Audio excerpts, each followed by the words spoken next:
Welcome to Sweet Life Beat Life. We hope this video helps. In this video, I will explain how to make stock of bat. Begin by thawing and rinsing the meat under cold running water, then trim away excess fat and damaged tissue to reduce strong flavors. Roast bones lightly for depth or skip roasting to keep a cleaner profile. Prepare aromatic vegetables and herbs, roughly chop them, and plan a low, steady simmer for several hours to extract rich, balanced stock. Start by arranging bones and meat in a single layer and roast until lightly browned for extra depth, or leave raw for a milder taste.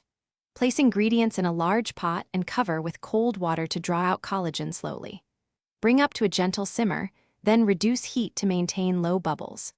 Scum frequently, add aromatics after the first hour, and plan for several hours of slow cooking for optimal clarity and flavor.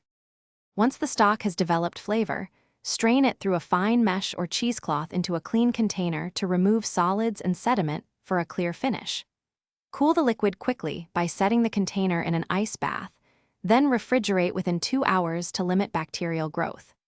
For longer storage, portion into labeled containers or ice cube trays and freeze, making it easy to thaw just what you need for future recipes and sauces. Thanks for watching. Consider subscribing if we helped you.